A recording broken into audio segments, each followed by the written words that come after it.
Hello. അപ്പൊ നമ്മുടെ റൂമിൽ വന്ന് കുറച്ച് മാറ്റങ്ങളായിട്ടൊന്ന് കാണിച്ചിരുന്നത്. ഒരുപാടൊന്നുമില്ല. നമ്മുടെ ടേബിൾ എടുത്ത് ആ കോർണറിലേക്ക് പിടിച്ചിട്ട് പിന്നെ കുറച്ച് ഫോട്ടോസ്, കുറച്ച് ഫ്രെയിംസ് അവിടെ ഒട്ടിച്ച് നമ്മുടെ യൂട്യൂബിന്റെ വീഡിയോ എടുക്കുന്ന സമയത്ത് ഫ്രെയിം സെറ്റ് ചെയ്യാൻ വേണ്ടിയിട്ട് അങ്ങനെ ചെയ്തത്. പിന്നെ നമ്മുടെ പോളാർ വൈറ്റ് പാരറ്റ്, അതായത് നമ്മൾ കൊറിയർ ആയിട്ട് മേടിച്ച പെയർ ഫിഷ് ഉണ്ടല്ലോ, അവരെ എഗ് ചെയ്ത് കുട്ടികളായിട്ട് നിൽക്കുന്ന കാഴ്ചയായിട്ട് കാണുന്നത്. കുട്ടികൾ അത്യാവശ്യം സൈസ് കയറിയിട്ടുണ്ട്. നമ്മൾ ആദ്യമേ ഒന്നും കൊടുക്കില്ല, ഗ്രോവലിന്റെ സ്റ്റാർട്ടറാണ് കൊടുക്കുന്നത്. അപ്പൊ അതൊക്കെ മതി അവന്മാർക്ക്.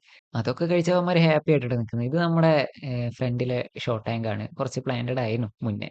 അതുപോലെ നമ്മുടെ കയ്യിലേക്ക് കൊടുക്കാനുള്ള ഒരു ഐറ്റാണ് ഒരു അരോണ കിടപ്പുണ്ട്. അത്യാവശ്യം നല്ല സൈസുള്ള ആർക്കെങ്കിലും താല്പര്യം ഉണ്ടെങ്കിൽ വയ്യം. അതിന്റെ ഒരു സെയിൽ പോസ്റ്റ് ഞാൻ സെപ്പറേറ്റ് ആയിട്ട് തന്നെ നമ്മുടെ ഇൻസ്റ്റയിൽ ഇട്ടേക്കാം, കാണിച്ചു തരട്ടെ. അപ്പൊ ഇവനാണ് നമ്മുടെ കയ്യിൽ കൊടുക്കാനുള്ള അൽബിനോ പ്ലാറ്റിനം സിൽവർ അരോണ കേട്ടോ. അത്യാവശ്യം ഒരു 1.5 അടി 2 അടീൻ്റെ അടുത്ത് വലിപ്പമുണ്ട്. പിന്നെ ഇവന്മാര് നമ്മുടെ ഇവിടെ ബ്രീഡായ ക്രാഫിഷിന്റെ ഉണ്ണികളാണ്. സെയിലിനൊന്നും ഇല്ല കേട്ടോ, നമ്മൾ തന്നെ വളർത്താണ്. ഒരുപാട് ഉണ്ടായതാണ്, ഒരുപാട് കെയർ ചെയ്യാൻ പറ്റാത്തതുകൊണ്ട് ഡെഡായി. പിന്നെ നമ്മുടെ കയ്യിൽ സൈസായി വലുതായി വരുന്ന ഒരു ജെയിൻ ഉണ്ട്, അവനെയും കൊടുക്കാനുള്ളതാട്ടോ. ആർക്കും വേണേൽ പറഞ്ഞാൽ മതി. പിന്നെ ഒരു 30-35 പീസോളം ലവ് ബേർഡ്സ് ഉണ്ട്. ഇവന്മാർ നമ്മുടെ കയ്യിൽ സെയിലിനായിട്ട് കിടപ്പുള്ളതാണ്. അപ്പൊ അങ്ങനെ നമ്മൾ പെറ്റ്സ് കുറച്ചധികം ഉണ്ടായിരുന്നു. ഇപ്പൊ കുറച്ച് കുറവാണ്. ഇത് കുറച്ച് ബോട്ടിൽ ചെയ്യാനായ ബേറ്റാസ് ആണ്.